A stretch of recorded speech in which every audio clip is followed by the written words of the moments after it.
Des familles ont fui les violences armées pour trouver refuge dans les périphéries de Bobo-Dioulasso. Si la plupart ont perdu leur maison et leur terre, d'autres ont perdu quelque chose d'encore plus intime, leur paix intérieure. L'esprit en exil, ce reportage de Frédéric Tansaba nous plonge dans la douleur invisible des femmes déplacées internes, mais aussi dans leur courage à se reconstruire.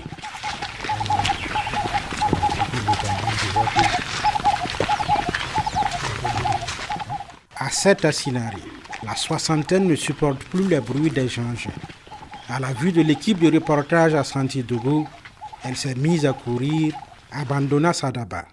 Elle croyait fuir encore une fois comme ce jour où son village a été attaqué. Cette femme déplacée de Wero dans le Tui vit toujours dans la peur. Une peur silencieuse, invisible mais bien réelle.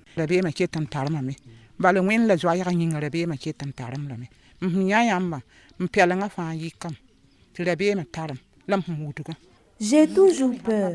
Lorsque je vous ai aperçu, j'étais tellement effrayée que j'ai commencé à courir. J'ai dû enjamber des cadavres. Nous avons fui à pied jusqu'à Kiri. Puis un conducteur de taxi-moto nous a conduits à Bobo-Dioulasso.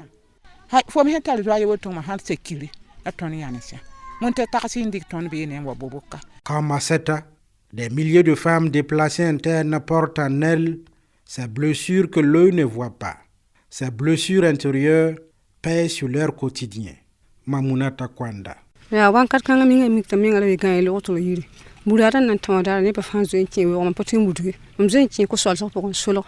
Le jour où notre village a été attaqué, j'étais hospitalisée. Je ne pouvais donc pas fuir. Je me suis refusée dans les toilettes. Heureusement, ils n'ont tiré sur personne. Ils nous ont ensuite demandé de quitter le village. Mon mari nous a remorqués, ma belle-mère et moi, jusqu'à Bobo-Dioulasso. Avec le stress et le traumatisme, ma belle-mère parle seule maintenant. Quant à moi, le stress m'a provoqué des ulcères.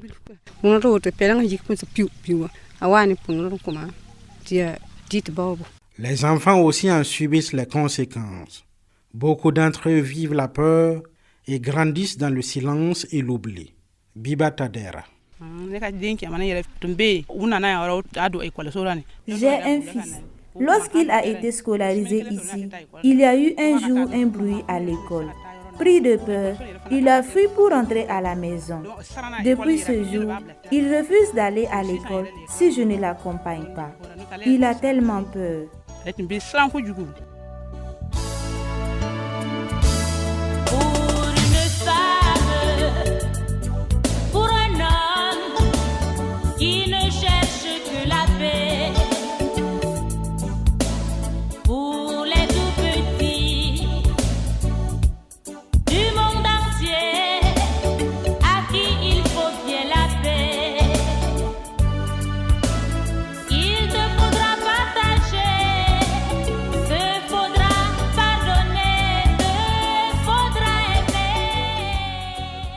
Le traumatisme traverse les générations.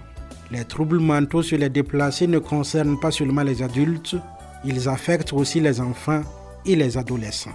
Le docteur Oumar Sourabié, psychiatre au centre hospitalier universitaire Sorou-Sanou, explique la diversité de ces manifestations. Les cauchemars, les conduites d'évitement, les reviviscences, très souvent chez l'adulte. Mais chez l'enfant, par exemple, on peut ne pas avoir ces manifestations. Et chez l'enfant, en fonction de son âge, là aussi, les manifestations peuvent être différentes.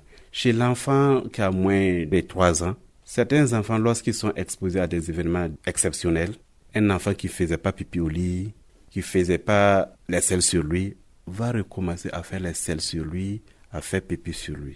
Un enfant qui arrivait à s'alimenter va perdre cette capacité. Chez d'autres enfants, ça va être les frayeurs nocturnes. Et pourtant, chez l'adulte, ces frayeurs nocturnes, on peut ne pas les avoir. Mais chez l'enfant d'âge scolaire ou préscolaire, ce qui peut être caractéristique d'une souffrance chez l'enfant, c'est la répétition de l'événement qu'il a vécu dans le jeu. Chez certains enfants, ça va être le dessin. Si on demande à l'enfant de dessiner, il va dessiner, mais le contenu du dessin va renvoyer à l'événement qu'il a vécu.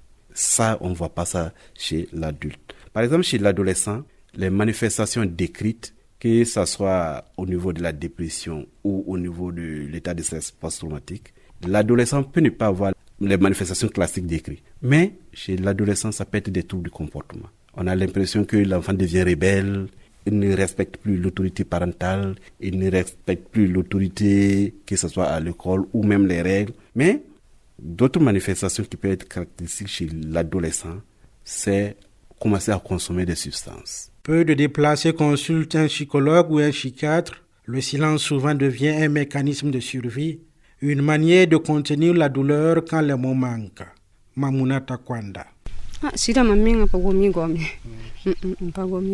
ne me suis pas encore vraiment préoccupée de ma santé mentale. Pour l'instant, je ne me suis confiée à personne. C'est peut-être pour cela que je n'ai pas bénéficié d'une prise en charge. Cependant, au sein de notre association, on nous a conseillé de ne pas se remémorer du passé et de toujours garder le sourire. Pour le chef du service psychiatrique du centre hospitalier universitaire Sorosano, la détresse psychologique reste largement sous-estimée. Dr Oumar Sourabi. Lorsqu'on parle de crise humanitaire, les souffrances psychiques, beaucoup n'arrivent pas à l'hôpital. C'est-à-dire c'est une minorité qui arrive à l'hôpital. Selon le Comité international de la Croix-Rouge, plus d'un habitant sur 5 dans les communautés affectées par un conflit vit avec des troubles de santé mentale. Dr Oumar Sourabi. La situation intermédiaire va être la situation qui va être constituée d'une certaine souffrance. Et cette souffrance, elle peut être légère et peut ne pas forcément nécessiter une prise en charge médicamenteuse. Et selon les estimations de l'OMS, c'est entre 15 et 20% des personnes qui sont exposées. La situation qui n'est pas souhaitable, c'est la situation de souffrance grave. Là, on va rentrer dans les troubles mentaux caractérisés. Ça peut être dans 3 à 4% des cas. Face à ce vide psychologique, certaines associations se sont mobilisées pour redonner espoir. Au secteur 32 de la ville de Bobo-Dioulasso, l'association d'appui aux femmes et enfants en difficulté soutient les déplacés à travers des activités génératrices de revenus et des moments de convivialité. Ici, travailler ensemble devient aussi une manière de se reconstruire. Aminata Saba-Nerabo, présidente de l'association. À chaque fois, je les appelle au siège. Parce que si on se rencontre le lundi, je dis mercredi, faites tout possible pour revenir. Quand elle revient, on prépare, on mange. Souvent, je mets quand même des vidéos, on regarde. C'est des trucs comme ça.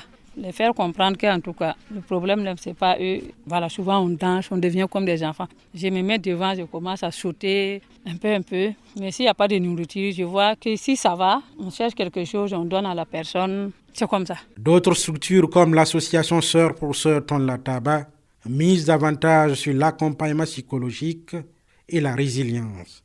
Pour cette association, reconstruire l'esprit est tout aussi important que reconstruire le corps.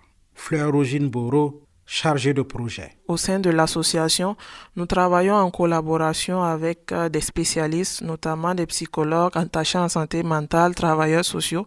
Donc, c'est vraiment mettre à disposition ces différents spécialistes-là pour écouter les femmes PDI qui nous, peut-être, ont été révélées ayant fait des cas de dépression ou autres. Et nous essayons d'aller écouter ces femmes-là pour voir à quel niveau se situe le problème. Et les spécialistes, en fonction de ça, apportent leurs conseils. Et pour que cet appui psychosocial produise des effets durables, il faut que les personnes déplacées acceptent de s'ouvrir et se confier aux spécialistes de la santé mentale.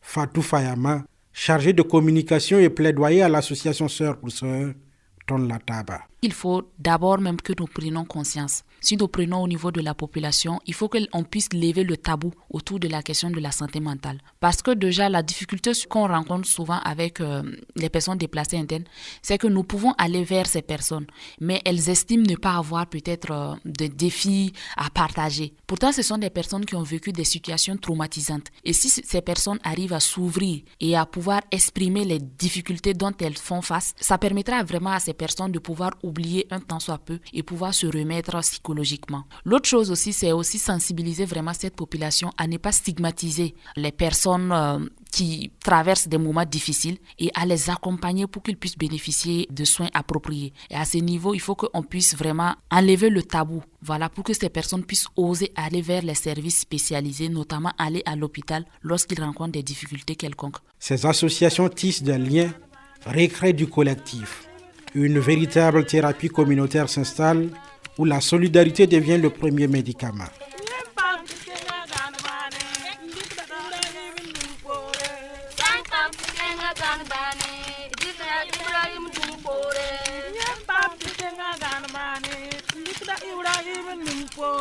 Pour le chef du service psychiatrique du centre hospitalier universitaire Sorosano, il est urgent de renforcer le dispositif de santé mentale car les besoins dépassent largement les capacités actuelles.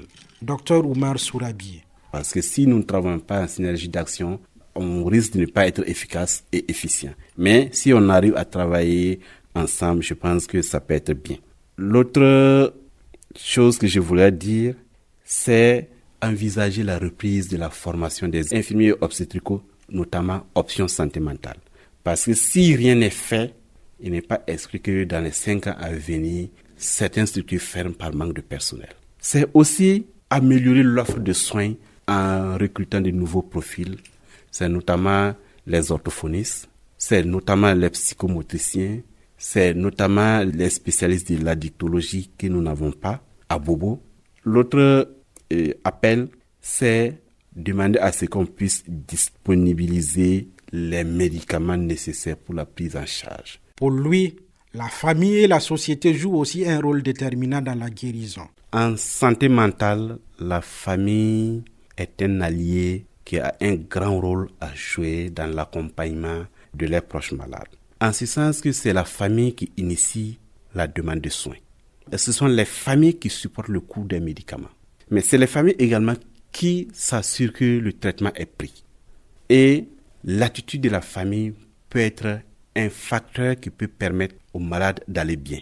Si la famille comprend que le proche est en souffrance, il l'accompagne, ne le dénigre pas, ne le stigmatise pas, ça peut aider à aller mieux. Mais par contre, la famille aussi peut jouer un rôle négatif. Il y a des familles qui stigmatisent, qui font comprendre que c'est comme si la personne avait cherché le problème. Ça peut ne pas être un comportement qui peut aider dans la résolution du problème de santé mentale.